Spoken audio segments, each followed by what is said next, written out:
ठीक है, तो आज हम नया चैप्टर स्टार्ट करने वाले हैं। लास्ट क्लास में हमने भक्ति सूत्र ट्रेडिशन किया था। आज हम विजयनगर एम्पायर के बारे में खूब डिटेल में स्टार्ट करेंगे। विजयनगर एम्पायर कर्नाटका का एक बहुत बड़ा साम्राज्य था, जिसका जो है हमें बहुत लेट आके पता चला। इनके काफ़ी मंदिर वंदिर, स्प्लेंडेड आर्किटेक्चर्स थे। उन सब के बारे में, इनके पॉलिटिकल सिस्टम के बारे में, इनके आर्किटेक्चर सिस्टम के बारे में, ये सब हम पढ़ने वाले हैं। ठीक है, तो हमारा चैप्टर जो है, ये जो विजयनगर एम्पायर है, इसका जो टाइम पीरियड है 14 से 16 सेंचुरी का है। 14 से 16 सेंचुरी की खास बात ये है कि इस टाइम तक मुगल्स भी इंडिया में आ चुके हैं, इस टाइम के राउंड अबाउट में। प्लस सदर्न इंडिया के अंदर ये हमारे लास्ट लास्ट के कुछ एम्पायर्स जो रह गए थे, हिंदू एम्पायर, उनमें से एक है जो हिंदुइज्म को प्रैक्टिस करते थे। उसके बाद का एरा आप मुगल्स का एरा देखेंगे, एंड उसके बाद ब्रिटिशर्स का एडवेंट। उसके बाद जो है आप ब्रिटिशर्स के एडवेंट के बारे में ज़्यादा देखेंगे। तो हम स्टार्ट करते हैं विजयनगर एम्पायर फ्रॉम 14 टू 16। तो ये जो शब्द है विजयनगर एम्पायर, इसका मतलब होता है सिटी ऑफ विक्ट्री। ठीक है, जो जगह जहाँ पे हमेशा हर किसी को जीत ही मिलेगी, उसे विजयनगर एम्पायर बोला जाता है। ये विजयनगर एम्पायर जो था 14 सेंचुरी के आसपास स्टार्ट हुआ था। ये एक शहर का नाम भी है और एक साम्राज्य का नाम भी है। और ये जो था कृष्णा नदी के आसपास बना था, कर्नाटका। और ये काफ़ी सदर्न इंडिया में काफ़ी फैला हुआ साम्राज्य था। 1565 मतलब कि कम अराउंड 150 ईयर्स तक ये साम्राज्य खूब अच्छा रहा। पर 150 साल बाद ऐसा कुछ हुआ कि साम्राज्य पूरा खाली हो गया। लोग यहाँ पे छोड़ छाड़ के चले गए सब जगह को। और 17-18 सेंचुरी में इनके जितने भी स्कल्पचर्स थे, मॉन्यूमेंट्स थे, ज़्यादातर सारे खराब हो गए थे। लोगों को सिर्फ वो मेमोरीज में वो साम्राज्य याद रह गया था।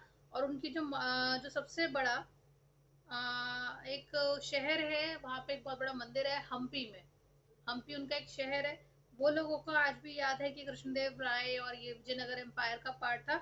और उनकी जो देवी है हम्पी में, पंपा देवी, उसकी पूजा जो थी विजयनगर वालों ने शुरू करवाई थी। तो ये लोगों की मेमोरीज में याद है। तो लोगों के जो मेमोरियल अकाउंट थे, उनसे हमें विजयनगर एम्पायर के बारे में पता चलता है। उसके अलावा हमें काफ़ी सारी आर्कियोलॉजिकल फाइंड्स, काफ़ी सारी हमें जो है मंदिर और स्ट्रक्चर्स मिलते हैं।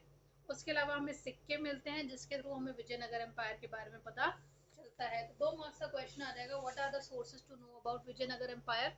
जिसमें आपके oral tradition, archaeological finding such as monuments, आपके जो इंस्क्रिप्शंस हैं, उसके द्वारा हमें पता चलता है विजयनगर एम्पायर के बारे में। Next paragraph. क्या? Inscription, anything which is written. हाँ, बस इतना ही लिखना है। 1 या 2 मार्कर में आ जाएगा। उसके बाद आपका नेक्स्ट पैराग्राफ आता है डिस्कवरी ऑफ हम्पी। तो हमें जो है आपका विजयनगर एम्पायर के बारे में जो सबसे मेजर सोर्स मिला, वो सबसे पहला और सबसे फेमस सोर्स मिला था, वो था हम्पी का मंदिर। हम्पी में एक बहुत बड़ा मंदिर मिला। हम्पी जो है एक लोकेशन है सदर्न इंडिया में। वहाँ पे हमें जो है काफ़ी बड़ी फाइंडिंग्स मिली, जिसके थ्रू विजयनगर एम्पायर के ऊपर डिस्कशन स्टार्ट हुई। उसके बारे में हम पढ़ेंगे। पढ़ो चाहना। ठीक है, तो ये जो था सबसे पहले जो है, ये हम्पी जगह हमें डिस्कवर हुई थी विजयनगर एम्पायर के रिलेशन में। और ये 1800s में जगह मिली। और किसने डिस्कवर करी थी? एक इंजीनियर और एंटिक्वेरियन। एंटिक्वेरियन जो एंटीक्स का सामान इकट्ठा करते हैं। ये एक ऑफिसर थे, कॉलोनल कॉलिन मैकेंजी। ये इंग्लिश ईस्ट इंडिया कंपनी के लिए काम किया करते थे। He was an engineer and antiquarian. इन्होंने जो है सबसे पहले जो है हम्पी का जो आपका मंदिर था वो फाइंड आउट किया, जहाँ पे पंपा देवी गॉडेस की पूजा होती थी। वहाँ के जो पंडित हैं, इन्होंने वहाँ से बात करी कि किसका मंदिर है, क्या है। एंड इन्होंने बोला कि यहाँ ये जो प्रीस्ट है विरूपाक्षा टेम्पल का है। और उस यहाँ पे जो है 2 लोगों की बहुत पूजा होती है, विरूपाक्षा की और पंपा देवी की पूजा होती है। तो इन्होंने उसके बारे में बताया। तो पूछा कि विरूपाक्षा कौन था, पंपा देवी कौन थी। तो उन्होंने बताया कि विजयनगर एम्पायर के जो राजा थे, उनकी देवी थी, उनकी वो पूजा करा करते थे। एंड उसके बाद 1856 में बहुत सारे फोटोग्राफर्स यहाँ पर आए, काफ़ी स्टडीज़ हुई काफ़ी डिटेल में। एंड 1836 में एपिग्राफिस जो इंस्क्रिप्शंस को स्टडी करते हैं, उनको काफ़ी सारी इंस्क्रिप्शंस मिली हम्पी में, काफ़ी लिखित मटेरियल मिला उनको हम्पी के अंदर।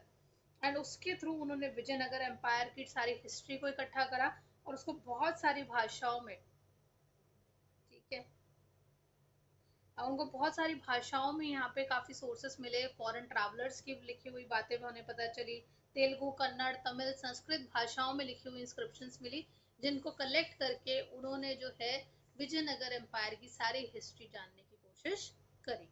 फिर आता है हमारा सोर्स नंबर 1, जिसके आने के काफ़ी चांसेस हैं, कॉलिन मैकेंजी। साइड में उसका फोटो बना हुआ है, काइंड ऑफ फोटोग्राफ, एंड उसके ऊपर कुछ क्वेश्चंस हैं, इसको रीड करेंगे। दीपिका। तो आपका सोर्स नंबर 1 है Colin Mackenzie. Colin Mackenzie he was born in 1754 and ये जो थे इंजीनियर थे, सर्वेयर थे, जगह का सर्वे करते थे और ये मैप मेकिंग करते थे, कार्टोग्राफर थे। एंड इनको जो है फर्स्ट 1 मार्कर में याद रखना, he was the first surveyor general of India and 1821 तक इनके पास ये post till his death. And ये काफ़ी लोकल हिस्ट्री जानना चाहते थे। इसके पीछे का सबसे बड़ा रीज़न ये था कि हर जगह की जाके हिस्ट्री इसलिए कलेक्ट करते थे। इनका मानना ये था कि अगर एक जगह का कल्चर पता चल जाए, एक जगह की हिस्ट्री पता चल जाए, वहाँ का ट्रेडिशन पता चल जाए, वहाँ का थॉट प्रोसेस पता चल जाए, तो वहाँ के लोगों को काबू करना आसान होता है। तो ईस्ट इंडिया कंपनी का पावर बढ़ाने के लिए, लोगों पे अच्छे से काबू पाने के लिए ये जगह जगह जाते थे, वहाँ की हिस्ट्री, वहाँ के ट्रेडिशन, वहाँ के कल्चर को ये ग्रास्प करके आते थे, वहाँ की मैप बना के आते थे कि हम यहाँ पे क्या उगा सकते हैं जिससे हमें ज़्यादा फायदा हो। इसलिए इनको अपॉइंट किया गया था। फिर आपको ये फोटो भी दी जा सकती है और पूछ सकते हैं फोटो किसने बनाई, किसकी है। तो ये फोटो मैकेंजी की है अलॉन्ग विद हिज असिस्टेंट। ये पेंटिंग जो है थॉमस हिक्की ने बनाई थी एंड ये royal Asiatic society of Britain and Ireland को। तो जो ये विजयनगर एम्पायर था, इसके फाउंडर थे हरिहरा और बुक्का। 1 मार्क में याद रखना, 1336 में जो है ये एम्पायर फाइंड आउट किया गया था, हरिहरा और बुक्का ने बनाया था। एंड ये एम्पायर बहुत बड़ा था। विजयनगर एम्पायर सिर्फ एक स्टेट के अंदर नहीं, बहुत सारी स्टेट्स के अंदर मिलके बना था। तो यहाँ पे बहुत सारे रिलीजन को फॉलो करने वाले लोग थे, बहुत सारे भाषाएं बोलने वाले, आपके जो कन्नड़ भाषा, तेलुगु भाषा, तमिल भाषा, बहुत सारी भाषाएं बोलने वाले लोग भी यहाँ पे रहते थे, बिकॉज ये बहुत बड़ा एम्पायर था कंप्राइजिंग ऑफ मेनी स्टेट्स।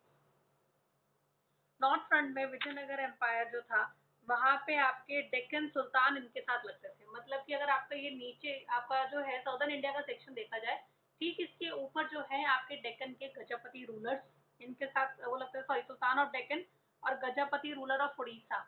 एक तरफ से इनकी इनसे दुश्मनी थी ऊपर की तरफ में। एंड यहाँ पे जो है इनका काफ़ी ट्रेड को लेके, रिसोर्सेज को लेके, नदियों को लेके थोड़ा सा इनका आपस में, sultan of Deccan, Gajapati ruler of Orissa और विजयनगर एम्पायर का थोड़ा सा झगड़ा रहता था। उसी के अलावा ये लोग आर्किटेक्चर में बहुत बिलीव करते थे, बिल्डिंग मेकिंग में बहुत बिलीव करते थे। विजयनगर ने बिल्डिंग टेक्निक्स जो थी,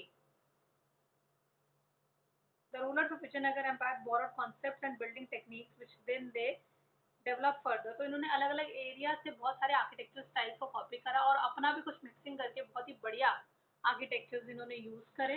the next paragraph, some of the area were incorporated within the empire had witnessed the development of powerful. इनके नॉर्दर्न में तो हमने पढ़ लिया कि डेक्कन ऑफ सुल्तान से, गजपति रूलर ऑफ उड़ीसा थे। इनके साउथ में जो है अब और नए रूलर्स बनने शुरू हो गए थे, जिसमें आपके चोलास थे और होयसालास थे। तो इन्हीं के एम्पायर के आसपास और भी बहुत सारे एम्पायर्स लगा करते थे, Hoysalas in Karnataka and Cholas in Tamil Nadu. And इन्होंने जो है विजयनगर एम्पायर वालों ने बहुत बड़े बड़े मंदिर बनवाए, जैसे Brihadeshwara temple, Thanjavur temple, Chennakeshwara temple at Belur. और विजयनगर एम्पायर के जो लोग थे अपने आपको रायाज बोला करते थे। 1 मार्क में याद रखना। इससे पहले अगर आप आएंगे तो आपको एक बॉक्स दिखेगा पेज 171 पे, कर्नाटका साम्राज्यमु। ठीक है, तो हम लोग इनको विजयनगर एम्पायर बोलते हैं, बट ये लोग अपने आप को कर्नाटका साम्राज्यमु बोला करते थे। देन आपका एक बॉक्स है पेज 172 पे, elephant, horses and main. Gajapati का मतलब होता है एलिफेंट। तो ये उन लोगों के, उड़ीसा वालों ने अपने आप को पावर दिखाने के लिए गजपति रूलर्स नाम लिया था। In the popular tradition of Vijayanagar, the Deccan sultan termed as Ashvapati. तो डेक्कन वाले जो सुल्तान थे उनको हम अश्वपति बोलते थे, बिकॉज इनके पास बहुत सारे घोड़े होते थे। उड़ीसा वालों को हम गजपति बोलते थे। और रायास को जो थे उनको नरपति भी बोलते थे, कि इनके पास बहुत आदमी होते थे। तो नरपति who have lot of men, Ashwapati who have lot of horses, Gajapati who has lot of elephants। ये आपको 1 मार्क में पूछ सकते हैं। इतना क्लियर हुआ? अगला टॉपिक है किंग्स एंड ट्रेडर्स। तो जैसे जैसे लड़ाइयाँ बढ़ती जा रही थी, वॉर्स बढ़ती जा रही थी गजपति रूलर्स के साथ, डेक्कन ऑफ सुल्तान के साथ, चोलास के साथ, होयसालास के साथ, तो इनको घोड़ों की बहुत ज़रूरत पड़ती थी। घोड़े जो थे सेंट्रल एशिया और अरेबिया से इम्पोर्ट किए जाते थे, और ये जो सारा ट्रेड था घोड़ों का, ये अरब मर्चेंट्स इनको हैंडल किया करते थे। इंडिया में जो घोड़ों के इम्पोर्टर्स थे या घोड़ों के जो मर्चेंट्स थे, उन्हें कुदराई चेतीस बोलते थे। कुदराई का मतलब होता है घोड़े, चेतीस मतलब मर्चेंट्स। तो कुदराई चेतीस उनको बोला जाता था। 1980 ऑनवर्ड्स जब आपका जो है वास्को डिगामा इंडिया में एंटर हुआ था, तो पोर्चुगीज की एंट्री इंडिया में शुरू हो गई थी। एंड पोर्चुगीज की क्या खास बात थी, इन्होंने यहाँ पे मिलिट्री स्टेशन बनाने शुरू करे, और इनको गोलियां, दो नाली लंबी गोली जो होती है वो चलानी बहुत अच्छे से आती थी, जिसकी वजह से लोग इनसे डर रहे थे और इनकी बहुत चलने लग गई थी पॉलिटिक्स वर्ल्ड के अंदर। एंड विजयनगर जो है इसके अलावा स्पाइसेस के लिए, कपड़ों के लिए, प्रीशियस ज्वेलरी के लिए बहुत जाना जाता था। और बहुत लोग जो स्टेटस सिंबल में बिलीव करते थे, इनका सामान खरीदा करते थे, एक्सोटिक गुड्स खरीदा करते थे, ज्वेलरी खरीदा करते थे, जिसके थ्रू बहुत पैसा विजयनगर एम्पायर में आता था और विजयनगर एम्पायर बहुत ही खुशहाल एम्पायर बना। देन आता है आपका apogee and decline of the empire. कैसे ये एम्पायर अपनी बुलंदियों तक पहुंचा और कैसे ये एकदम गिर गया, वो दोनों चीजें भी हम पढ़ेंगे। फर्स्ट पैराग्राफ चाहना फटाफट पढ़ो। तो सबसे पहले कहानी सुनते हैं कि इसका स्टार्टिंग कहाँ से हुई। इसका जो है पहली डायनेस्टी जो कर्नाटका में आई थी, वो थी संगमा डायनेस्टी। ठीक है। तो सबसे पहले कृष्णदेव राय के आने से पहले, विजयनगर के आने से पहले, सबसे पहले यहाँ पे संगमा डायनेस्टी थी। 1485 तक उनका रूल चला। एंड उसके बाद इनके जो कमांडर थे, इनके जो सेनापति होते थे, उनको सुलवास बोलते थे। इन्होंने जो है संगमा डायनेस्टी के रूलर्स को साइड किया और खुद पावर में सुलवास आ गए। 1503 तक जो है उन्होंने रूल करा। फिर उनके जो सेनापति होते थे सुलवास के, तुलवा, उन्होंने जो है तुलवास को हटाया और खुद पावर में आ गए। तो विजयनगर एम्पायर का जो सबसे बड़ा राजा था वो था कृष्णदेव राय, जो कि तुलवा डायनेस्टी से बिलोंग करता था। ये 1 मार्क का आ जाएगा। कृष्णदेव राय जो हैं, जो विजयनगर एम्पायर के सबसे बड़े राजा बने, सबसे फेमस राजा बने, वो कौन सी डायनेस्टी से बिलोंग करते थे, वो तुलवा डायनेस्टी से बिलोंग करते थे। तो विजयनगर के अंदर, एम्पायर के अंदर, सबसे पहले संगमा डायनेस्टी, उसके बाद सुलवा डायनेस्टी, सुलवा के बाद तुलवा डायनेस्टी। जो सबसे फेमस राजा था कृष्णदेव राय, वो तुलवा डायनेस्टी से बिलोंग करता था। अगला क्वेश्चन आपको लाइन आएगी, Krishnadeva Raya rule was characterized by expansion and consolidation. कि कृष्णदेव राय का क्या काम था, एक्सपैंड करो और कंसोलिडेट करो। मतलब कि अलग अलग राज्यों पे जाओ, उन पे अटैक करो, अपने राज्य को एक्सपैंड करो और उसको अपने राज्य के अंदर मिला लो। तो कृष्णदेव राय जो था, उनका रूल जो ही क्वेश्चन आ जाएगा, rule was characterized by expansion and consolidation. This was the time जो दो रिवर, तुंगभद्रा और कृष्णा रिवर जो था, ये दो रिवर्स थी, इनके बीच का जो लैंड होता है, जब दो रिवर के बीच का जो लैंड होता है, दुआब होते हैं, दो आब, दो मतलब टू, आब मतलब रिवर्स, दो रिवर्स के बीच के लैंड को जो है दुआब बोलते हैं। तो जो आपका तुंगभद्रा और कृष्णा रिवर थी, उसका जो बीच का लैंड था, दो रिवर्स के पास का लैंड, बहुत ज्यादा फर्टाइल था। ठीक है। एंड इन्होंने उस एरिया को अपने अंडर कर लिया था। ठीक है। उड़ीसा वाला जो गजपति रूलर था, उसने फाइट करने की कोशिश करी, पर इन्होंने उसको भी दबा के बिठा दिया कि तू कुछ नहीं बोलेगा। एंड उसके बाद जो डेक्कन के सुल्तान थे बीजापुर के, उन्होंने भी आके अटैक करने की कोशिश करी, इन्होंने उसको भी चुप करा दिया, क्योंकि विजयनगर एम्पायर का जो आर्मी था, जो मिलिट्री था, वो बहुत स्ट्रॉन्ग था। तो कृष्णदेव राय के अंदर जो है ये जो साम्राज्य था बहुत फैलता चला गया, बहुत प्रॉस्पेरिटी आती चली गई, और इन्होंने one of the finest temples बनवाए। एंड ये हर टेम्पल के ऊपर गोपुरम बनाते थे। गोपुरम क्या होता है, जब मंदिर की एंट्री की हाइट आप बहुत ऊंची कर देते हो। ठीक है। तो मंदिरों की हाइट बहुत ऊंची ऊंची बनवाई इन्होंने। एंड बहुत सारे साउथ इंडिया के अंदर टेम्पल बनाए, बहुत सारे शहर इन्होंने बनाए। सबसे फेमस जो उनका शहर था, इन्होंने अपनी माँ के नाम पे बनाया था, नगलापुरम। तो ये हम देख सकते हैं कि कृष्णदेव राय जो इससे सामने लड़ने आ रहा है वो हार रहा है। इसकी मिलिट्री बहुत स्ट्रॉन्ग है, बहुत पैसा आ रहा है इसके टाइम पर, ये one of the finest architecture मंदिर टेम्पल्स के बनवा रहे हैं। उसके बाद अब कृष्णदेव राय की मृत्यु का समय आ गया है। उसके बाद से ये साम्राज्य गिरना शुरू हुआ, हम वो पढ़ेंगे। दीपिका पढ़। प्रॉब्लम कहाँ से शुरू हुई, जब कृष्णदेव राय की डेथ हो गई 1529 में। उसके जो सक्सेसर्स थे, उनके जो अपने खुद के सेनापति थे, इनके सेनापति को नायकाज बोलते थे, कि उन्हीं से परेशान आ गए। तो जो आगे के सक्सेसर्स थे, जो कृष्णदेव राय की डेथ के बाद उसके जो परिवार वाले राजा वगैरह बने, उनको राज्य मिला, ये इतने केपेबल लोग नहीं थे। और इनके जो अपने सेनापति थे, उन्होंने इनकी नाक में दम कर दिया। ठीक ठीक है, तो इनके सक्सेसर्स को हमेशा ट्रबल रहा नायका से, मिलिट्री चीफ से। 1542 में जो है एक और अराविडू करके जो है वो एक नई लीनियज आ गई थी, control the centre and shift to another ruling lineage. तो ये जो कृष्णदेव राय था वो पावर से हट गया, उसके बच्चे बच्चे आए, वो इतना अच्छा रूल नहीं कर पाए और एक और नया साम्राज्य उसके अंदर एंटर कर दिया था, अराविडू। वो लोग आए पर ये भी कुछ खास नहीं कर पाए और जो आपके जो डेक्कन के सुल्तान थे वो आ गए इनके ऊपर अटैक करने के लिए, गजपति रूलर ऑफ उड़ीसा आ गए अटैक करने के लिए और ये दोनों से हारते चले गए। And virtually this led to an alliance of sultanate against Vijayanagar empire. जितने भी ऊपर आपके नॉर्थ के अंदर सुल्तान थे डेक्कन के, चाहे वो बीजापुर का हो चाहे दूसरी जगह का सुल्तान हो, ये सारे सुल्तान ने इकट्ठे हाथ मिला लिया और कसम खा ली कि हम विजयनगर को लूट के रहेंगे, विजयनगर को अपने अंडर करके रहेंगे। इन्होंने इकट्ठे फाइट कर दी विजयनगर एम्पायर के अगेंस्ट और अराविडू जो लोग थे, जो और राजा वगैरह थे, वो सारे हार गए। और इन 1565 जो विजयनगर एम्पायर का सेनापति था उस टाइम पे राम राया, उनकी एक बैटल हुई डेक्कन ऑफ सुल्तान के अगेंस्ट। राक्षसी टंगड़ी करके एक जगह है तल्लीकोटा में, वहाँ पे फाइट हुई और वहाँ पे विजयनगर वाले हार गए, राम राया हार गया था। और अहमदनगर, बीजापुर और गोलकोंडा के जो सुल्तान थे वो जीत गए थे और उन्होंने विजयनगर का एम्पायर पूरा तहस नहस कर दिया, उस एम्पायर को पूरा खाली कर दिया। तब से जो है ये विजयनगर एम्पायर डूब गया। एक बार पढ़ के देखो, कोई डाउट है तो पूछो।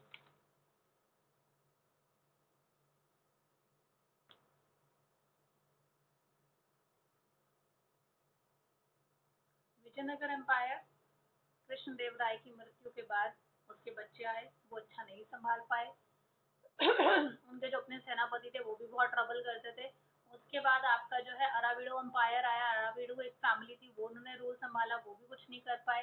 जो बीजापुर, गोलकोंडा और अहमदनगर के सुल्तान थे वो इकट्ठे हो गए विजयनगर एम्पायर के अगेंस्ट और राक्षसी टंगड़ी करके एक फेमस फाइट हुई, वहां पे जो है डेक्कन के सुल्तान जीत गए और विजयनगर एम्पायर का खात्मा हो गया। क्लियर हुआ? हाँ,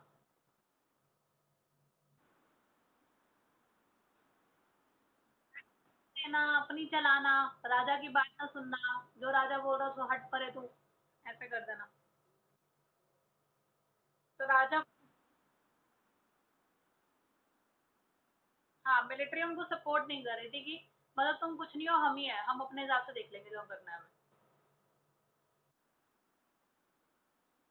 अराविडो भी इतने स्ट्रॉन्ग नहीं थे। रामराया जो था इनका सेनापति था अराविडू वालों का, उसकी फाइट हुई राक्षसी डंगड़ी में against the sultan of Bijapur, Ahmednagar and Golconda. ठीक है, उसमें ये हार गए और विजयनगर एम्पायर को पूरा खत्म कर दिया गया उस टाइम। ठीक है, तो आज के लिए मैं, हाँ, अराविडो हार गया।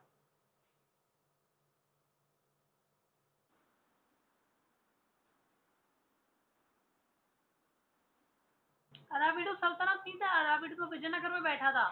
सल्तनत आपकी अहमदनगर, विजयपुर, सॉरी, अहमदनगर, गोलकोंडा और बीजापुर के जो सुल्तान थे, तीन अलग अलग इलाकों के सुल्तान थे। एक अहमदनगर का सुल्तान था, एक बीजापुर का सुल्तान था, एक गोलकोंडा का सुल्तान था।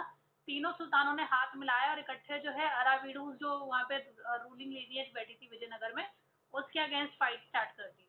अराविडू ने अपने सेनापति को भेजा, सेनापति का नाम था रामराया। रामराया हार गया तो अराविडू भी हार गए।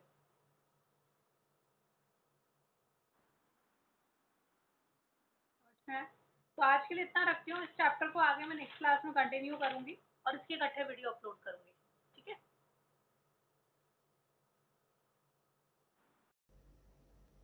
पेज 174 पे आपको एक पिंक बॉक्स दिखेगा, यवना, वो एक बार देखो। Yavana is a Sanskrit word used for the Greeks and other people who entered the subcontinent from northwest. तो पंजाब के एरिया से, पाकिस्तान के एरिया से, ठीक है, जितने भी लोग हिंदुस्तान में एंटर हुए, पाकिस्तान हिंदुस्तान की टेरिटरी थी, तो जो ग्रीक लोग थे, जो ग्रीस के लोग थे, या फिर जो भी लोग कश्मीर, पंजाब, पाकिस्तान वाली एरिया से एंटर करेंगे हिंदुस्तान के अंदर, उनको यवना बोला करते थे। तो जनरली हम आर्यंस को, ग्रीक्स को यवना टर्म से मतलब बुलाया करते थे। ये वन मार्कर में याद रखना। नेक्स्ट टॉपिक है आपका रायास एंड, कह रहे हो? Page 174 pink box.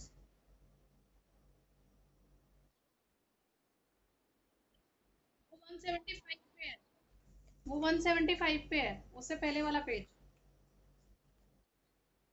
मिल गया? ठीक है। The Rayas and Nayakas among those who exercise power in the empire were military chief called नायकास। तो ये जो आपका विजयनगर एम्पायर था, इनके सेनापतियों को नायकास बोला करते थे। who usually controlled forts and other armed supporter। तो इनके अंडर बहुत सारी सेना होती थी, ये किले की रखवाली करने का काम करते थे। एंड ये एक जगह से दूसरी जगह मूव करते रहते थे, और इनके साथ इनके पेजेंट्स वगैरह, इनके जो खेती बाड़ी के जो एरिया से ये वो ढूंढते थे, और अपने पेजेंट्स को अपने साथ रखते थे। तो ये जो नायकाज होते थे, ये इक्ता सिस्टम पे काम करते थे। इक्ता सिस्टम में क्या होता है कि जो राजा होता है, वो सर्टन पीस ऑफ लैंड जो है वो नायका को दे देता है, अपने सेनापति को दे देता है। उसके ऊपर जितनी भी ग्रोथ होनी है, जितनी भी कमाई होनी है, वो सारी जो है वो नायका उसको कंट्रोल करेगा, सब कुछ देखेगा। एंड एज अ ट्रिब्यूट थोड़ा सा पार्ट जो है वो राजा को जाके एज अ गिफ्ट देगा। इससे क्या होता था, लैंड की रखवाली हो जाती थी। वो लैंड राजा का तो कहलाता था, बट उसके बेनिफिट्स नायका को मिलते थे, तो नायका भी उस लैंड को प्रोटेक्ट करता था। These chiefs often move from one area to another and in many cases were accompanied by peasants. These chiefs are known as Nayakas. They usually spoke Telugu और कन्नड़। ये दो भाषाएं जो थी, ये सबसे ज़्यादा चलती थी विजयनगर एम्पायर के अंदर। रीजन बीइंग कि विजयनगर एम्पायर जो था, काफ़ी पार्ट ऑफ कर्नाटका और काफ़ी पार्ट ऑफ आंध्र प्रदेश को कवर करता था। Many Nayakas submitted to the authority of King of Vijayanagar, but they often rebelled and had to be subdued by military action. तो काफी सारे जो नायका थे, सेनापति थे, ये विजयनगर के राजाओं के अंडर काम करते थे। बट कभी कभी जो ये आपके नायकाज होते थे, सेनापति होते थे, ये चौड़ में आ जाते थे कि भाई मैं ही पावरफुल हूँ, मेरी वजह से राजा जी रहा है, मैं जो कर रहा हूँ। तो राजा के ऊपर हावी होने की कोशिश करते थे। तो उनको कंट्रोल में लाने के लिए राजा जो है बाकी के नायकाज, बाकी के मिलिट्री, जो आपके उनके मिलिट्री के आर्मी के लोग होते थे, उनसे उसको कंट्रोल कराया करते थे। देन आपकी अगली लाइन जो है, एक बहुत इंपॉर्टेंट क्वेश्चन है। The Amar Nykaa system was a major political innovation by the Vijayanagar Empire. It is likely that many of its features were derived from the Ikta system of Delhi Sultanate. ये अमर Nykaa system अपने आप में बड़ी खास राजनीतिक तरीका था हिंदुस्तान के राजाओं का, जो उन्होंने दिल्ली सल्तनत से, मुगलों से सीखा था, इक्ता सिस्टम से। ये आपका क्वेश्चन 1 मार्कर में, सॉरी 3 मार्कर्स में आएगा। इसको एक बार हम पढ़ेंगे। तो अमर नायका सिस्टम क्या था? ये दिल्ली के इक्ता सिस्टम, दिल्ली सल्तनत मुगल्स के बनाए हुए इक्ता सिस्टम से काफी ज्यादा मैच करता था। अमर नायका सिस्टम के अंडर जो है, राजा जो है सर्टन पीस ऑफ लैंड वो एक नायका को, एक सेनापति को दे देगा, और बोलेगा कि ये इसके एरिया के अंदर रहने वाले जितने भी क्राफ्टमैन हैं, जितने भी पेजेंट्स हैं, जितना भी लैंड है, उन सब के ऊपर से टैक्सेस तुम कलेक्ट करो, जो भी पैसा है तुम कलेक्ट करो, जो भी कमाई होती है तुम करो, उसका सर्टन पार्ट मुझे भिजवा दिया करना। राजा ये कहता था। और ये जो आपके नायकाज होते थे इस एरिया के अंदर, ये इनके अपने घोड़े मेंटेन करने का काम, हाथी रखने का काम, ये सारा नायका का होता था। तो नायका जो था, उसके अंडर हाथी घोड़े भी होते थे। एंड ये हाथी घोड़े, जब भी आपके जो आपका साम्राज्य होगा, विजयनगर एम्पायर होगा, उसके ऊपर कोई अटैक होगा, तो ये हाथी घोड़े ही थे हर नायका के पास जो होते थे, जो कि वॉर करने में हेल्प करते थे, और जिसके द्वारा विजयनगर एम्पायर ने ऑलमोस्ट सारे साउथ इंडिया को अपने अंडर कर लिया था। तो ये जो लैंड थी, इसके ऊपर जितना भी टैक्स बनता था, जितनी भी कलेक्शन होती थी, ये सारी अमर नायक अपने पास रखते थे। सर्टन जो स्टिपुलेटेड अमाउंट था वो किंग को भेजा करते थे, और जब ये खुद राजा से मिलने जाते थे, as a token of their love, as a token of their loyalty, ये काफी सारे गिफ्ट्स राजा के लिए लेके जाते थे। तो राजा जो था, जस्ट टू मेक श्योर कि अमर नायका ज्यादा चालू ना बन जाए, ज्यादा अपनी चलाने की कोशिश ना करे, तो राजा इनकी जगहें बदलता रहता था कि अभी ये वाला पीस ऑफ लैंड तुम्हें, अब तुम्हारे अंडर है, अब तुम शिफ्ट होके दूसरे एरिया के अंदर चले गए, अब वो तुम्हारा एरिया है। तो इससे क्या होता था कि किसी एक एरिया में वो जबरदस्ती अपना नहीं चलाता था। Is he was more like a किराएदार, he was more like a temporary holder of that land. तो टेम्पररी होल्डर होने की वजह से उसकी जगह शिफ्ट होती रहती थी। तो किसी एक एरिया पे वो रुक के ये नहीं कह सकता ये सिर्फ मेरा ही मेरा है, ऐसा नहीं था। तो कई बार ऐसा हो जाता था कि कई कई बार राजा खुश हो गए, इतनी सारी लैंड अमर नायका को दे देता था कि अमर नायका अपने आप को खुद एक मिनी राजा समझने लग जाता था, और वो राजा से अलग होकर अपना खुद का एक साम्राज्य स्थापित कर लेता था। तो ऐसा विजयनगर एम्पायर के अंदर बाय द एंड ऑफ आपका 14th century, 17th century, by the end of 17th century बहुत सारे अमर नायकास के पास बहुत सारा लैंड आ गया था और वो अपने जो है विजयनगर एम्पायर से सेपरेट हो गए, अपने अलग साम्राज्य बना लिए उन्होंने, जिसकी वजह से अमर नायकास और सॉरी आपका जो विजयनगर एम्पायर है वो डूबने की कगार पे आ गया। विजयनगर एम्पायर कमजोर पड़ गया क्योंकि उसके अंदर से हिस्से बनते चले गए, तो वो एक प्रॉब्लम का सिचुएशन हो गया था। यहाँ तक क्लियर है? पेज नंबर 177, इस पेज को अच्छे से देख लो, पेज 177, ठीक है, जिसके अंदर आपके दो टॉपिक्स हैं, water resources and fortification of roads. यहाँ से एक क्वेश्चन 100% आ रहा है, या तो यहाँ से तुम्हें 3 नंबर का क्वेश्चन आएगा या यहाँ से 8 नंबर का क्वेश्चन आएगा, आएगा जरूर। ये एक पेज हर साल बोर्ड में किसी ना किसी वे में आ रहा है, तो 3 या 8 नंबर इस पेज के आपको आएंगे ही आएंगे। आपको ये पेज रट्टा मारना है, page 177, 100% in your board exams, you are not going to leave this. इसके अंदर आपके दो टॉपिक होते हैं कि यहाँ पे वाटर रिसोर्सेज कैसे क्रिएट करे जाते थे, यहाँ पे पानी क्या क्या क्या आपका वो था, क्या फैसिलिटीज थी, एंड यहाँ पे फोर्टिफिकेशन, किला, सड़कें, इनके बारे में आपसे पूछा जाएगा। ठीक है, तो पहले मैं पेज 177 कराऊंगी, उसके बाद मैं आपको सोर्स 3 एंड सोर्स 4 इकट्ठे करवाऊंगी। तो पहले हम पढ़ते हैं वाटर रिसोर्सेज की, विजयनगर एम्पायर में वाटर की क्या क्या फैसिलिटीज थी, क्या क्या रिसोर्सेज थे। चाहना वाटर रिसोर्सेज, वाटर रिसोर्सेज, तो सबसे खास बात थी विजयनगर एम्पायर जो था वो इस तरह से बना हुआ था कि तुंगभद्रा रिवर का सारा पानी जो है इस इलाके को मिलता था। तो जब आपको बहुत अच्छा पानी मिलेगा, आपका इरिगेशन वर्क, आपका एग्रीकल्चर वर्क, ये बहुत अच्छा हो जाएगा। तो the most striking feature about the location of Vijayanagar empire is the natural basin formed by Tungabhadra river. ये 1 मार्क में याद रखना, कौन सी रिवर? तुंगभद्रा रिवर। इसका पानी यहाँ पे मिलता था और इसके आसपास की जो पहाड़ियाँ थी वो ग्रेनाइट की पहाड़ियाँ थी। तो ये पहाड़ियाँ एक किला बनाने का काम करती थी, एक ग्रिडल बना देती थी कि जहाँ से पानी बहता हुआ सीधा आपका आपका विजयनगर एम्पायर में आएगा। बहुत सारी नदियाँ जो थी यहाँ से छोटी छोटी धाराएं बहती हुई इस इलाके में आती थी, और जितना भी रिवर था, जितने भी वाटर रिसोर्सेज थे, इन्होंने उसके आसपास किनारे बनाए हुए थे, उसके आसपास इन्होंने छोटे छोटे डैम्स बनाए हुए थे, छोटे छोटे वाटर टैंक्स बनाए हुए थे कि जब भी बारिश पड़े, जब भी पानी एक्स्ट्रा हो, ओवरफ्लो हो, ये पानी यहाँ पे सेव हो जाए। क्यों? क्योंकि जो आपका कर्नाटका, तमिलनाडु और ये जो आंध्रा का काफी सारा इलाका था, ये सूखा इलाका था, यहाँ पे बारिश बहुत कम होती थी, पानी की अवेलेबिलिटी की जरूरत, नदियों की, नहरों की पानी की अवेलेबिलिटी पे ही ये लोग जिया करते थे। तो गर्मियों के सीजन में यहाँ पे पानी का लेवल कम हो जाता था, तो इन्होंने जो बारिश के टाइम में या पहले से पानी सेव कर रखा होता था, उस पानी को ये यूज किया करते थे। तो वाटर स्टोरेज के ऊपर इनकी काफी ज्यादा फोकस रहता था। इनका बनाया हुआ सबसे फेमस जो टैंक था, ये 1 मार्कर में आपका बोर्ड में हिस्सा लाया था, कमलापुरम टैंक। ठीक है, तो इनका सबसे फेमस टैंक था कमलापुरम टैंक, जो कि आपके सीधा राजघराने तक भी पानी भेजा करता था। और इनकी जो सबसे इम्पोर्टेंट कनाल थी वो थी हिरिया कनाल, जो आज भी है कर्नाटका में। एंड यहाँ भी गौतम भद्रा का पानी जो था वो आपका मंदिर के अंदर भी जाता था, वो आपका शहरों में भी जाता था, वो सब जगह जाता था। 1 मार्कर में क्वेश्चन आ जाएगा कि हिरिया कैनाल किसने बनवाई थी? ये संगमा डायनेस्टी ने बनवाई थी। ये 1 मार्कर में आपको याद रखना है। एक बार देखो, कुछ डाउट है तो पूछो। Tank is Kamalapuram tank and canal is Hiriya canal made by Sangama dynasty. Page 176 पे आओ एक बार। एक ब्लू बॉक्स है, finding about the city, finding out about the city, ये बॉक्स मिल रहा है ब्लू बॉक्स। इसमें बहुत सारे ट्रैवलर्स का नाम दिया हुआ है जो विजयनगर एम्पायर में आए थे, जिन्होंने विजयनगर एम्पायर में ट्रैवल किया था। हो सकता है कोई दो नाम आपसे पूछ लें। तो हमें जो है काफ़ी सारे राजाओं की जो इंस्क्रिप्शन मिली है, काफ़ी सारे अमर नायकास की जो इंस्क्रिप्शन मिली है, उसमें बताया गया कि बहुत सारे ट्रैवलर्स इस समय पे विजयनगर एम्पायर के टाइम पे हिंदुस्तान आए थे। कुछ आपको नाम दे रखे हैं, जैसे इटली के थे Niccolo de Italian, Niccolo de Conti, ambassador from Italy. Then Abdul Razzaq sent by the ruler of Persia Iraq.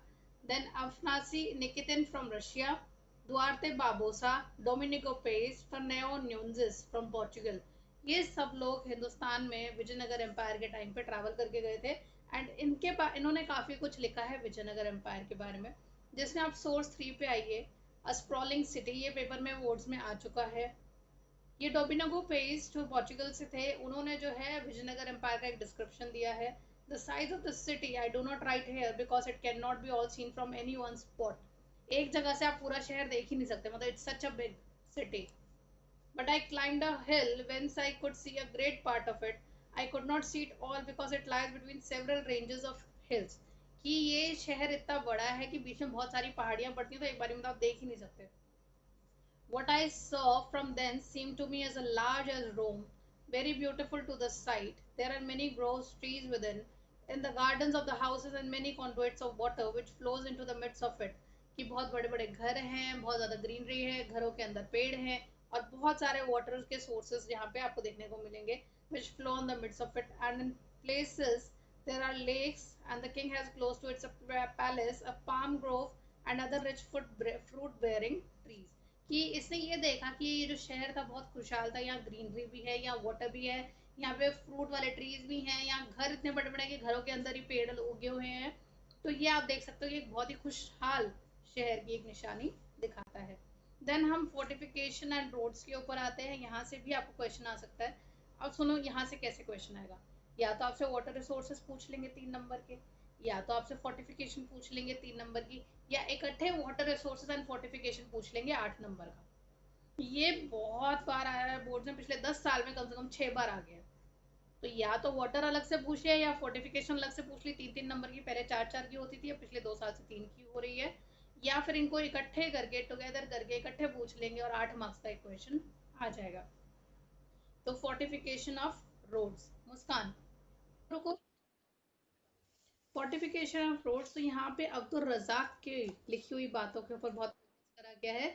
जो अब्दुल रजाक पर्शिया से आए थे, उन्होंने जो है यहाँ की फोर्टिफिकेशन के बारे में काफ़ी मेंशन करा, अपनी किताबों में काफ़ी तारीफ करी. अब्दुल रजाक जो थे पर्शिया से कैलिकट केरला के इलाके में आए थे, एंड उन्होंने जो है वो बहुत इंप्रेस हुए हमारा फोर्टिफिकेशन सिस्टम देख के. और उन्होंने बोला कि यहाँ पे 7 लेयर्स ऑफ फोर्ट्स हैं. 7 लेयर्स ऑफ फोर्ट्स क्या है, सर्कल के अंदर आपके किले बने हुए हैं और 7 लेयर्स हैं. तो जहां से आपकी पहाड़ियां शुरू होती हैं वहां पे पहला लेयर, फिर बीच में सर्टन एरिया ऑफ लैंड है, फिर एक और लेयर, फिर सर्टन एरिया ऑफ लैंड, फिर एक और लेयर. ऐसे करते करते 7 लेयर की आपके फोर्टिफिकेशन हो रखी है. एंड इसके अंदर आपकी एग्रीकल्चर एरिया, फॉरेस्ट एरिया, बहुत सारी चीज़ें आती थी. एंड यहाँ पे बहुत सारा मेसनरी वर्क हो रखा था, मतलब बहुत सारे पत्थरों का यूज हो रखा था. एंड पत्थरों को टेढ़ा टेढ़ा करके, एक पत्थर ऐसे और एक पत्थर ऐसे, ऐसे कर करके वेज शेप पत्थर में, वेजेस की फॉर्म में पत्थरों को जो है लगाया हुआ था, जिसमें किसी तरीके का सीमेंट यूज नहीं हुआ है. सब एक के ऊपर एक हो गए, फिक्स हो गए थे, कोई सीमेंटिंग एजेंट यूज नहीं हुआ. बहुत सारे छोटे छोटे रोडियां पत्थर इनके बीच में घुसाए गए हैं. एंड आप देख सकते हैं कि बहुत बड़ी बड़ी फोर्टिफिकेशन थी. पहली 3 लेयर के अंदर जो है, पहले 3 फोर्टिफिकेशन एरिया के अंदर आप देखोगे कि खेत भी थे, घर भी थे, गार्डन भी थे, और सब में जो है पानी का आपका सोर्स जा रहा था. सब जगह से सोर्स जा रहा था पानी का. कैनाल्स वगैरह इन्होंने निकाली हुई थी. तुंगभद्रा का पानी आगे आगे लेके जा रहे थे. चावल उगाते थे ये लोग बीच के काफी सारे एरियाज के अंदर. बहुत ही इलेबोरेटेड कनाल सिस्टम था. पेज 178 पे आप पहली फोटो देखोगे, दिस फोटो, ये फोटो देखोगे तो ये साइड में फोर्टिफिकेशन जा रही है और यहाँ से दरवाजा बना हुआ है. ठीक है, तो ये बड़े बड़े किले हुए थे. आप ये देख सकते हो कि साथ में पत्थरों का काम हो रखा है. और ये फोर्ट से दूसरे फोर्ट के बीच में आने का, मतलब एक लेयर से दूसरी लेयर पार करने के लिए आपको इस दरवाजे से एंटर करना होगा. अगला पैराग्राफ है, why do you think agriculture tracts were incorporated within the fortified area. कि ये जो है इन्होंने खेती बाड़ी भी जो है किले के अंदर क्यों कर रखी थी, ये भी क्वेश्चन था. Often the objective of medieval stages was to stop the defenders into submission. इन चीजों को भी किले के अंदर इसलिए कर रखा था. सेकंड होल्ड करना. आपका अगला क्वेश्चन आता है कि ये लोग खेती बाड़ी को भी किलों के अंदर क्यों रखते थे, फोर्ट्स के अंदर क्यों रखते थे. तो ये इनका स्मार्ट वर्क होता था कि हम पे अगर कोई अटैक करने आया है तो हम उसको खाने के लिए एग्रीकल्चर ट्रैक्ट भी नहीं देंगे, उसको एग्रीकल्चर का भी कुछ नहीं मिलेगा. तो उससे क्या होगा, वो इंसान भूखा रहेगा. और जब वो बहुत भूखा रहेगा तो वो हार जाएगा, वो अपनी हार मान लेगा जल्दी से, और हम इसको अपने काबू में कर लेंगे. तो इन्होंने खेती बाड़ी तक को भी जो है उसको किले के अंडर किया हुआ था, फोर्ट्स के अंडर किया हुआ था. These sieges could last for several months and several times, sometimes even years. Normally, rulers try to be prepared for such situation by building large greenery within the fortified area. The rulers of Vijayanagar adopted a more expensive and elaborate strategy of protecting the agriculture built itself. तो उन्होंने अंदर ही बहुत सारी खेती बाड़ी, बहुत ही ज्यादा वो गेहूं निकालने की चक्कियां वक्कियां ये सब लगाई हुई थी कि कल को हम पे सालों साल भी अटैक हो गया तो हमारे पास इतना खाना होगा कि हम अपना पेट भर सकते हैं. सामने वाले को मिले ना मिले उसकी टेंशन नहीं है, पर हमारा पेट भरना चाहिए ताकि हमारे पास ताकत रहे लड़ने की, हम ना हारे। ठीक है, इसलिए ये वॉल्स के अंदर ही अपना एग्रीकल्चर ट्रैक्ट भी रखा करते थे।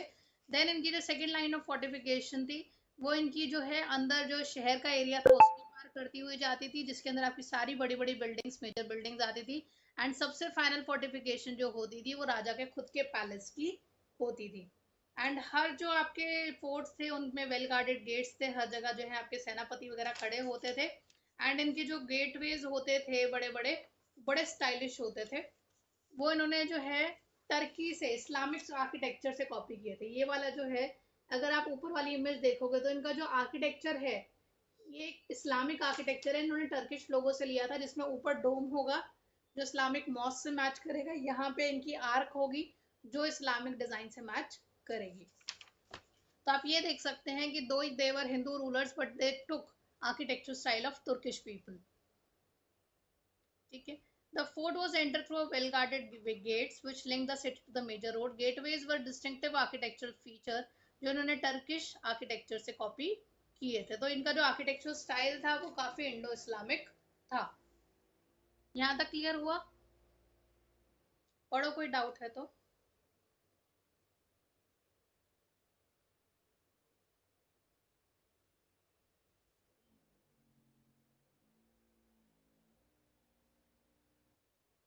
अगला क्वेश्चन ज्यादा बार तो नहीं आया बोर्ड्स में, 2-3 बार आया, बट आया है, आई वॉन्ट से कि नहीं आया है। द अर्बन कोर, आपको इनके शहरीकरण के बारे में, इनकी अर्बन लाइफस्टाइल के बारे में क्या पता है? तो पेज 179 सेकेंड पैराग्राफ से आप आ जाइएगा। ठीक है, मैं पढ़ाती पहले से भी हूँ, पर क्वेश्चन आपको यहाँ से आएगा कि 16th century Portuguese traveller Barbosa ने इनके शहरों के बारे में काफी कुछ डिस्क्राइब करा है, वो बताइए। तो जब आप शहरों की तरफ आते हैं, अर्बन कोर की तरफ आते हैं, तो यहाँ पे आर्कियोलॉजिस्ट को चाइनीज पोर्सलिन मटेरियल मिला है, चीनी मिट्टी के बर्तन मिले हैं। और इसमें जो है काफी सारा आपको ये सजेस्ट करता है कि चाइनीज अगर सामान मिल रहा तो यहाँ से लोग चाइना जा रहे थे और चाइना से ट्रेड हमारा अच्छा था। यहाँ पे मुस्लिम रेजिडेंशियल क्वार्टर मिले हैं हमें, यहाँ पे मॉस्क मिली है, टोम्स मिले हैं हमें, यहाँ पे मंदिर मंडपा स्टाइल्स मिले हैं। तो हमें यहाँ पे इंडियन आर्किटेक्चर और मुस्लिम आर्किटेक्चर मिल रहा है।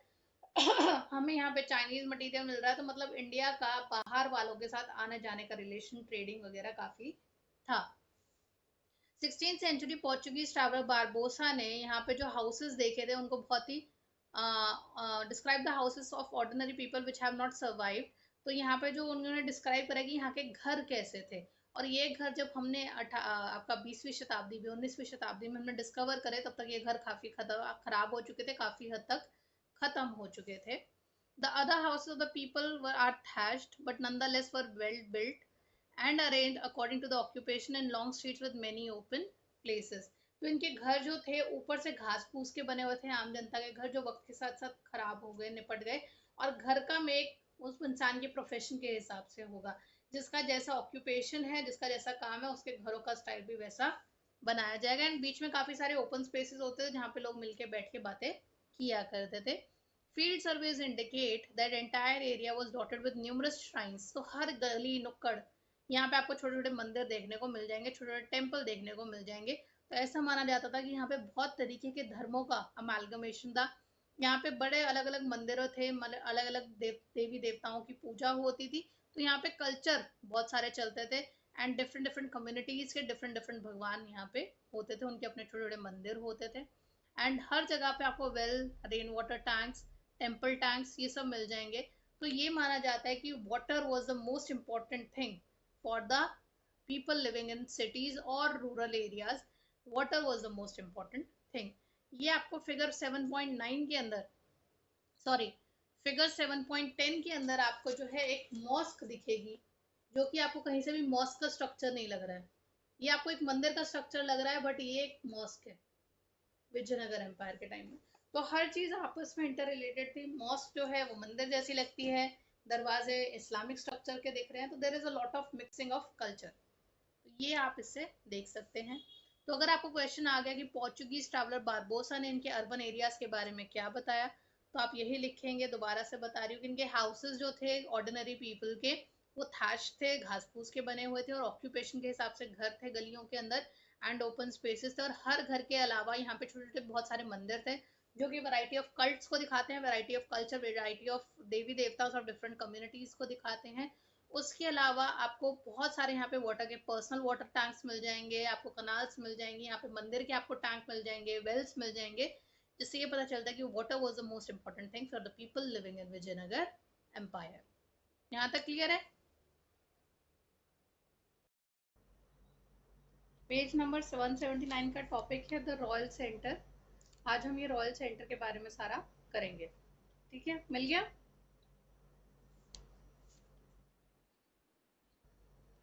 तो सबसे पहले आपका टॉपिक आता है रॉयल सेंटर। अब तो रॉयल सेंटर में क्या होता है, आपका जो विजयनगर एम्पायर के साउथ वेस्ट पार्ट में हमें ये रॉयल सेंटर देखने को मिलता है। एंड इस रॉयल सेंटर के अंदर अंदर ही हमें कम से कम 60 से ज़्यादा मंदिर मिल जाते हैं, जिसमें अलग अलग देवी देवताएं थे और अलग अलग जो है पूजा करने पूजनीय आपको जो है श्राइन्स मिलेंगे, अलग अलग देवी देवता मिलेंगे। और ऐसे इतने सारे मंदिर क्यों होते थे? बिकॉज राजा जो था वो दिखाना चाहता था कि देखो मैं सारे भगवानों में बिलीव करता हूँ, सो जो अदर बिलीवर्स हैं, जो और लोग हैं जो इस धर्म में बिलीव करते हैं, जो अलग अलग देवी देवताओं को बिलीव करते हैं, वो मुझे फॉलो करो, वो मुझे सपोर्ट करो, because I am supporter of your religion. 30 building complexes को पैलेस माना गया है, वहाँ पे बहुत सारे पैलेसेस थे। एंड उनको पैलेस इसलिए बोला जाता था क्योंकि हमें वहाँ पे कुछ पूजा पाठ का नहीं दिखा, तो जो चीज़ हमें पूजा पाठ की नहीं दिखी उसको हमने पैलेस का नाम दे दिया। पैलेस में और मंदिर में सबसे बड़ा फर्क ये था कि जो मंदिर था वो ईंट पत्थर से बना हुआ था, मेसनरी आइटम से बना हुआ था, सीमेंट, ईंट, रोड़ी, पत्थर। और वहीं पे जो आपके पैलेसेस थे वो आपके पेरिशेबल मटेरियल से, जिसमें घास का काम होगा, जिसमें आपके ऐसे मटेरियल्स यूज होंगे जो वक्त के साथ जंग खा गए या किसी भी तरीके से खराब हो जाते हैं। पत्थर को खराब होने में बहुत टाइम लगता है। ठीक है, तो पत्थर के ना बन के और चीज़ों के बने हुई चीज़ें थी, तो वो पैलेसेस और मंदिरों को डिफ्रेंशिएट करने में सबसे बड़ा काम यही करती थी।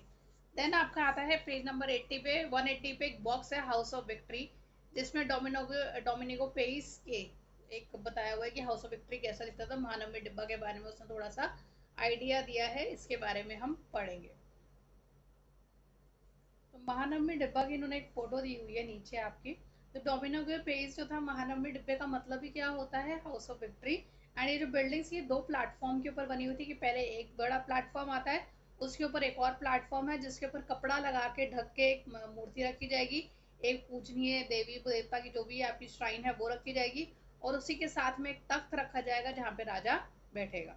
महानवमी डिब्बा आपका एक 100% क्वेश्चन है बोर्ड के लिए, जो आप बिल्कुल नहीं छोड़ेंगे।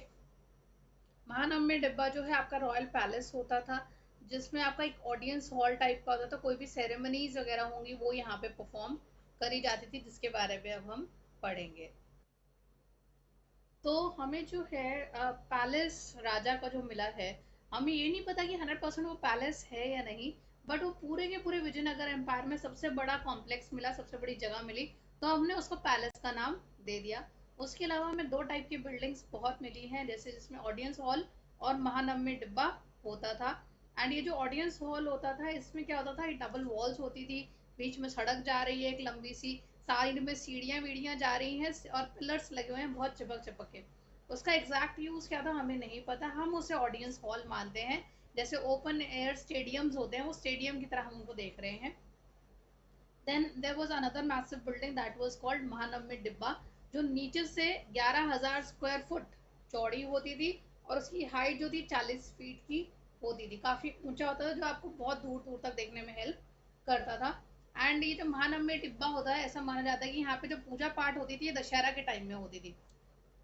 जैसे कि अब ये जो नवरात्रे आएंगे आपके अगले महीने, यही सेम टाइम पीरियड पे यहाँ पे पूजा हुआ करती थी महानवमी डिब्बा में। 10 डे फेस्टिवल, जो कि नॉर्थ इंडिया में Dussehra, Durga Puja in Bengal, Navratri and Mahanavami peninsular India में नाम दिया जाता है।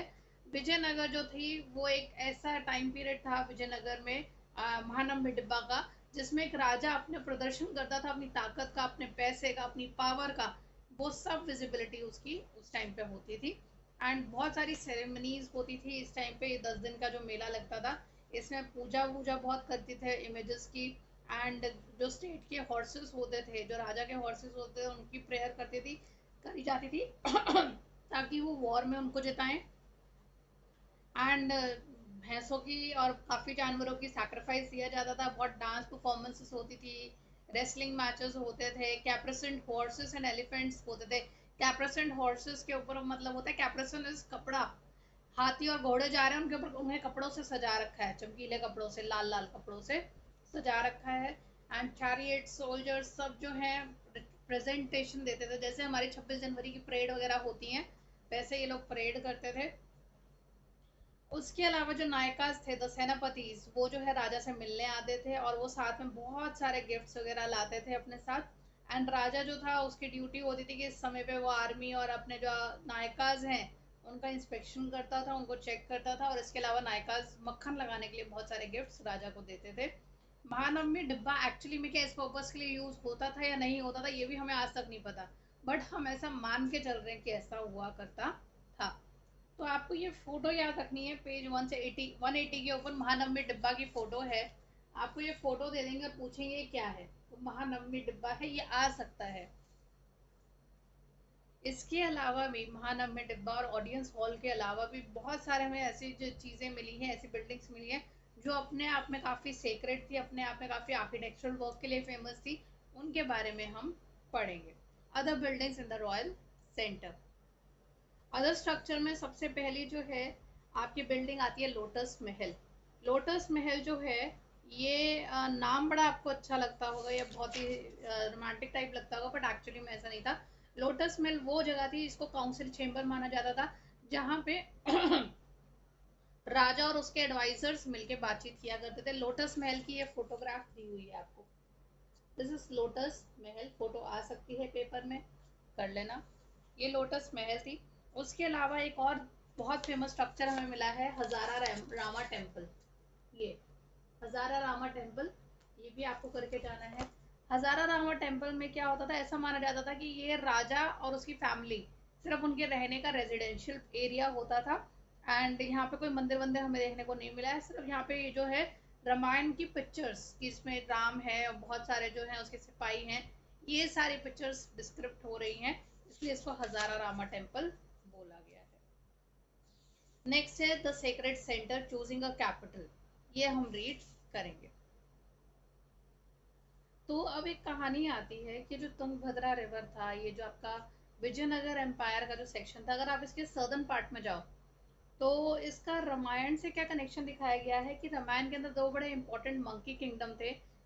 एक इंपॉर्टेंट किंगडम था जिसमें दो मंकी रूलर्स थे, एक का नाम था बाली और एक का नाम था सुग्रीव, जिन्होंने एज अ सेना का काम करा था रामायण में राम की साइड से। ठीक है, श्री राम की साइड से ये लोग जो है श्री राम की सेना बन के गए, एंड इन्होंने जो है रावण के अगेंस्ट फाइट किया एंड काफी सपोर्ट किया। तो उसके बारे में ये स्टोरी मानी जाती है। तो ऐसा माना जाता था कि जो बाली और सुग्रीव का किंगडम था वो यहीं से शुरू होता था, southern part of Vijayanagar empire से। तो इसीलिए जो रॉयल पैलेसेस थे, जितनी भी कैपिटल इन्होंने रखी, जो इम्पोर्टेंट अपना जो एरिया रखा, वो इसी इलाके में रखा। दूसरा ऐसा माना जाता है कि ये जो विजयनगर एम्पायर है इसके सर्दर्न पार्ट के अंदर पंपा देवी करके एक लेडी थी, एंड उन्होंने जो है विरूपाक्षा भगवान से शादी करने के लिए बहुत तपस्या करी थी। Virupaksha is again the form of Shiva, तो शिव का एक अवतार माने जाते हैं विरूपाक्षा। एंड उनसे शादी करने के लिए पंपा देवी ने, एक लेडी थी, उसने बहुत ज्यादा पूजा पाठ करा था।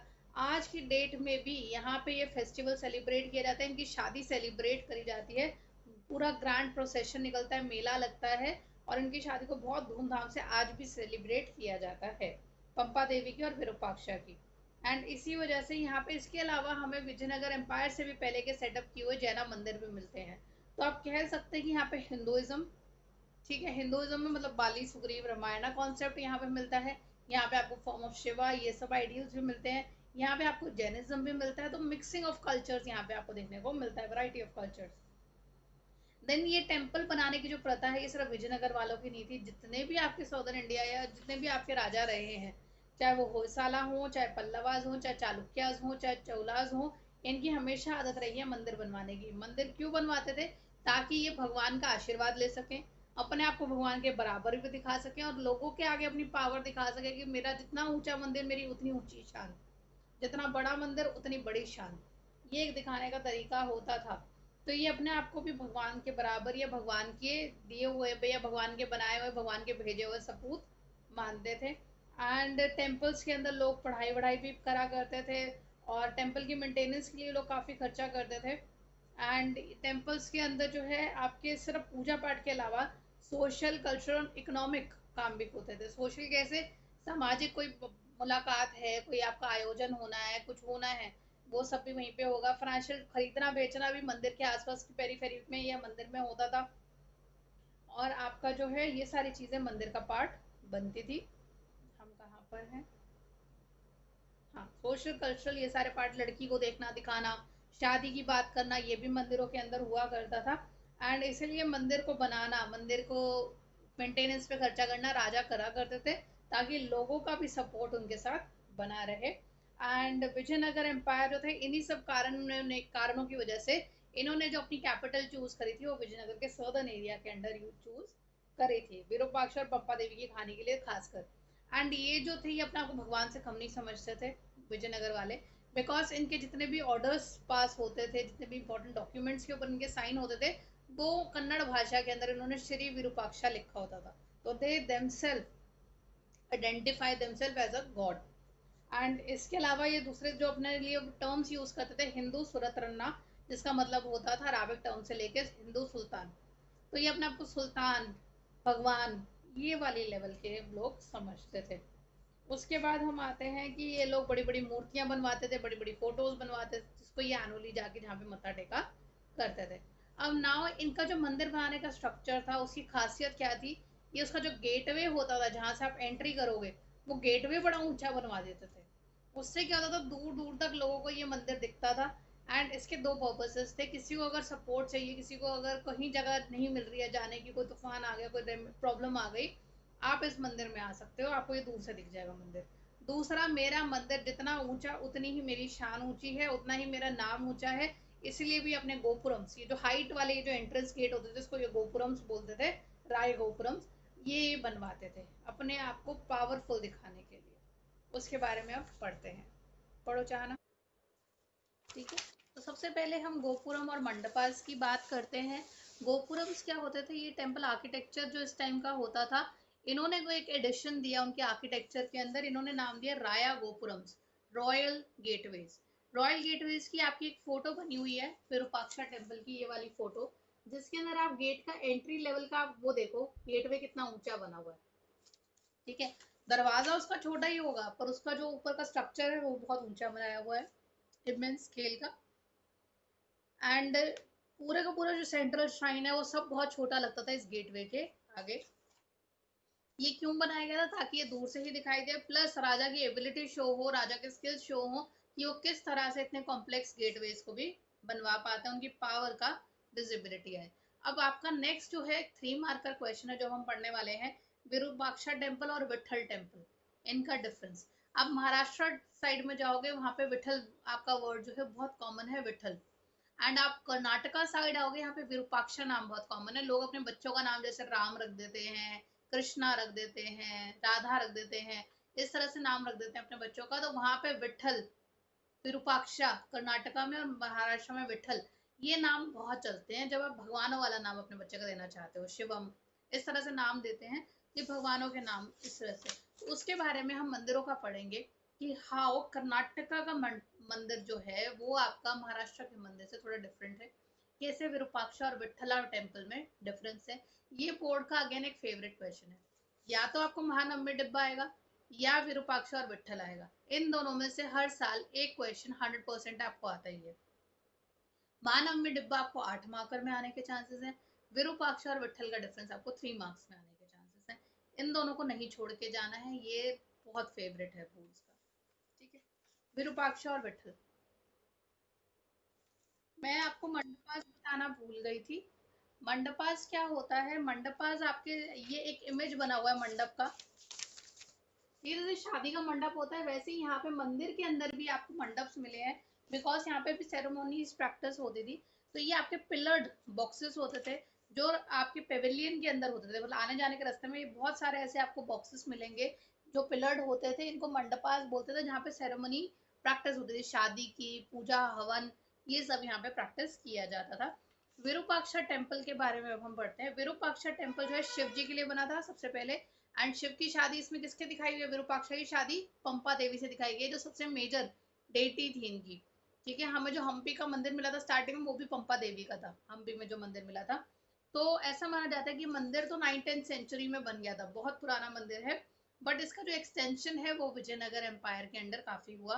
विजयनगर एम्पायर के अंदर जो कृष्ण देव राय हैं उन्होंने इसका जो है हॉलवे बनवाया, तो इस मंदिर का हॉल काफी बड़ा करा इन्होंने। उसके बाद इनके गेटवेज लगाने का काम भी विजयनगर वालों का था।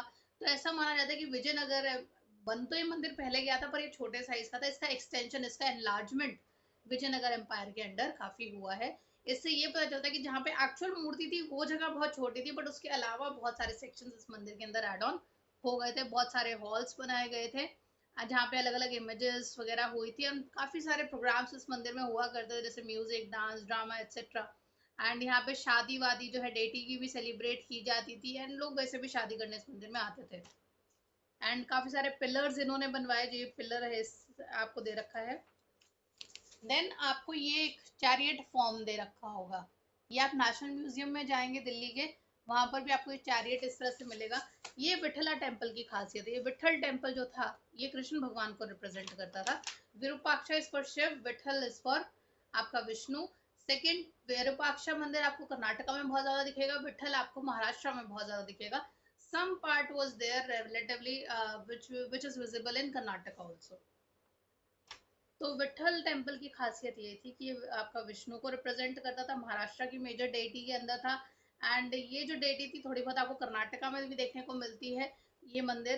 तो इससे ये पता चलता है कि जो कर्नाटका में विजयनगर एम्पायर के जो राजा थे, they were open to culture, they were more of secure, कि हाँ जी जोन से धर्म को लोग मान रहे हैं उसी के लिए आप मंदिर बनवा दो, उसी को आगे कर दो, ताकि लोगों का भरोसा आप पे बना रहे। तो ये इन्होंने जो है चैरियट फॉर्म के अंदर बना हुआ था, रथ के फॉर्म में बना हुआ था। एंड ये कॉम्प्लेक्स पूरा रथ की फॉर्म में स्ट्रेट लाइन में जा रहा है, यहाँ पे भी गोपुरम्स इन्होंने बनवाए थे।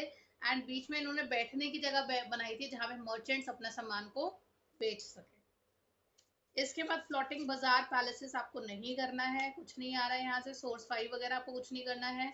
अगले 2-3 पेज सारे कट कर दो, ये चैप्टर ओवर हो गया है। यहाँ तक ही आपको करना है इस चैप्टर में। यहाँ तक क्लियर हुआ?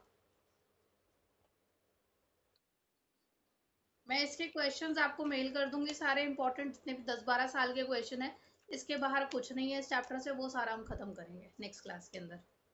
ठीक है।